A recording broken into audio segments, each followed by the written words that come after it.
افیم کہ جس سے تیار کیا جاتا ہے اس ہیروئن کو کہ جس کو اس وقت ہماری دنیا کا سب سے خطرناک نشہ مانا جاتا ہے، جو نہ صرف آلریڈی لاکھوں لوگوں کی جان لے چکا ہے بلکہ ابھی بھی ہزاروں لاکھوں دنیا کے نوجوانوں کو اپنے اندر جکڑا ہوا ہے۔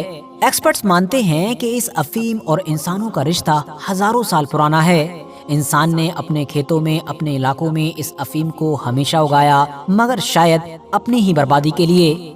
افیم کے اتہاس پر اگر آپ لوگ نظر ڈالیں گے تو آپ کو سب کچھ نظر آئے گا۔ پیسہ نظر آئے گا، بربادی نظر آئے گی، دوستی دشمنی نظر آئے گی، مغل امپائر نظر آئے گا، برٹش امپائر نظر آئے گا، چائنا، یوروپ اور تو اور افغانستان میں موجود وہ طالبان بھی نظر آئے گا کہ جو پچھلے کچھ وقت سے ہی اس پورے علاقے کو کنٹرول کر رہا ہے۔ افیم ایک ایسی چیز ہے کہ جو اتہاس میں لاکھوں لوگوں کی بربادی یا موت کی وجہ تو بنی ہی، مگر ساتھ ہی ساتھ اس کی وجہ سے بہت ساری سلطنتیں برباد ہوئیں اور بہت ساری سلطنتیں آباد بھی ہوئیں۔ اتہاس جاننے سے پہلے اگر بات کریں اس بارے میں کہ آخر یہ افیم ہوتی کیا ہے، تو دوستو میں آپ لوگوں کو بتا دوں یہ دراصل ایک ہرے رنگ کا پودا ہوتا ہے کہ جس کو انگلش میں پاپی کے نام سے بھی جانا جاتا ہے، اور اسی سے نکلتا ہے ہماری دنیا کا سب سے نشیلا پدارتھ۔ ویسے یہ بھی ایک انڈینائبل فیکٹ ہے کہ پوری دنیا میں ہمیشہ سے نشے کے ہی لیے بدنام اس افیم کا میڈیکل چھیتر میں بھی اتنا ہی اہم رول ہے کہ جس کو کبھی اگنور کیا ہی نہیں جا سکتا ہے۔ رہا سوال اتہاس کا، تو جیسا کہ میں نے آپ کو پہلے ہی بتایا کہ اس کا اتہاس ہزاروں سال پرانا ہے، کیونکہ جرمنی، سوئٹزرلینڈ جیسے سارے علاقوں میں اس کے اوشیش ملے ہیں۔ یعنی جب سے ہی انسان نے باقی ساری چیزوں کی کھیتی باڑی کرنا شروع کی تھی، تب سے ہی اس نے افیم وغیرہ کو اگانا بھی شروع کر دیا تھا۔ اس کا ذکر لگ بھگ ساری ہی سویلائزیشن یعنی کہ سভیتاؤں میں ملتا ہے، اب وہ چاہے مصر ہو، گریس ہو، روم ہو، عرب ہو یا پھر انڈیا ہو، اور ان ساری ہی جگہوں پر اس کا استعمال مینلی میڈیکل یعنی دوا وغیرہ کے لیے ہی کیا جاتا تھا۔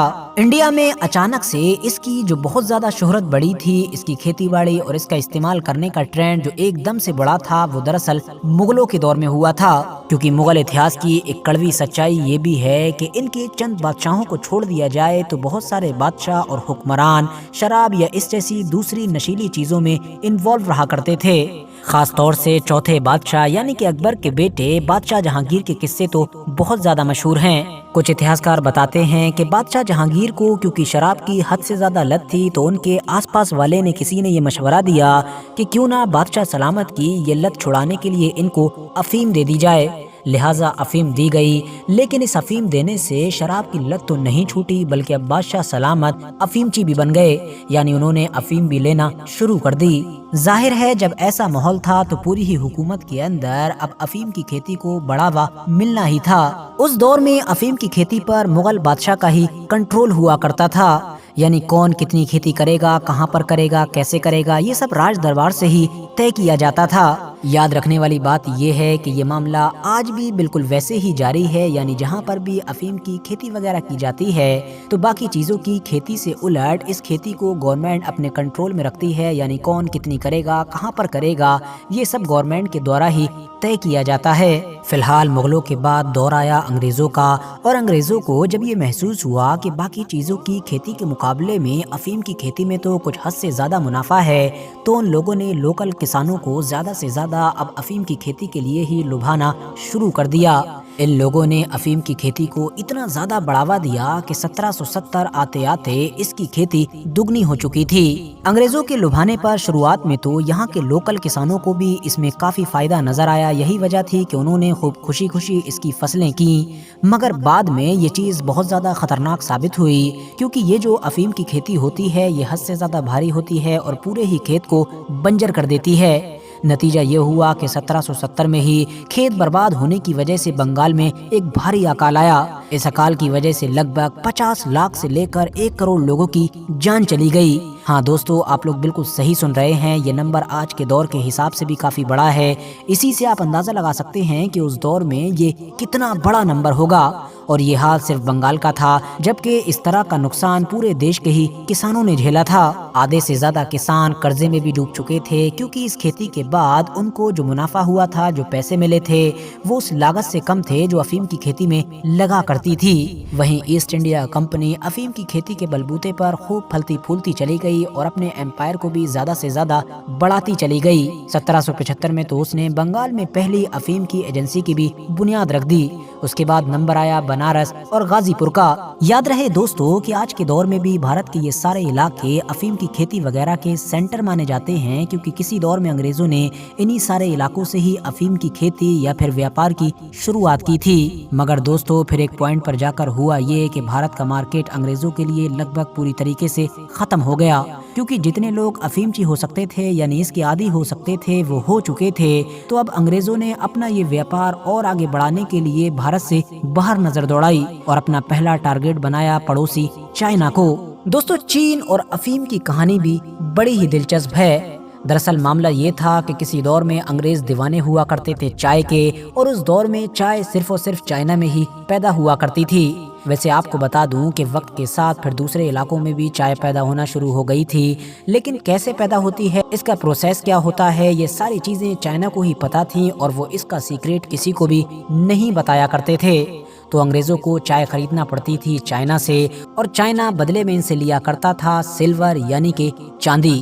ویسے تو انگریزوں کے پاس کپاس وغیرہ بھی کافی تھا جو بھارت یا پھر افریقہ وغیرہ کے علاقوں میں پیدا ہوا کرتا تھا، لیکن کپاس کی تو چائنا خود بھی پورتی کر سکتا تھا، اسی لیے اسے انگریزوں سے چاہیے تھی وہی قیمتی چیز کہ جس کو چاندی کے نام سے جانا جاتا ہے، اور جس کی اس دور میں انگریزوں کے پاس شاید کمی بھی نہیں تھی۔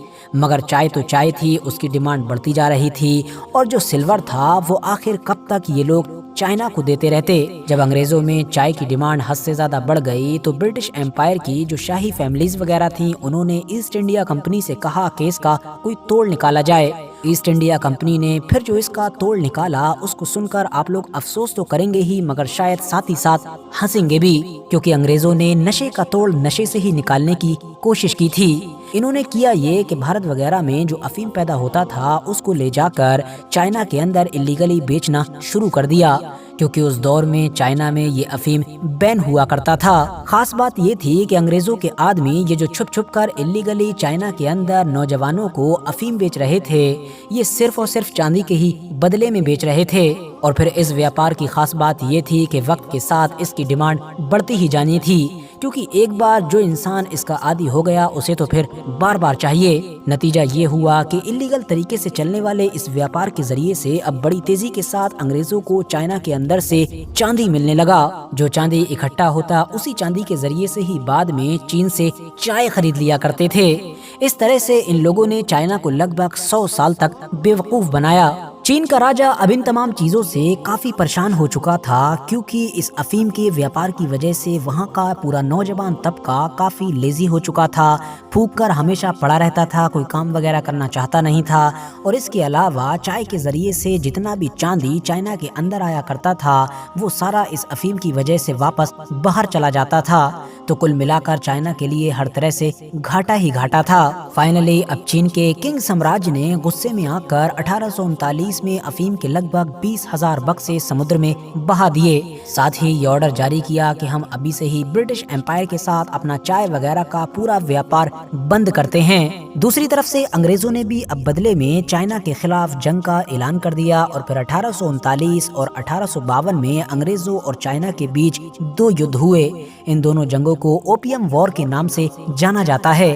آپ کی نالج کے لیے بتاتا چلوں کہ اوپیم انگلش میں افیم کو ہی کہتے ہیں۔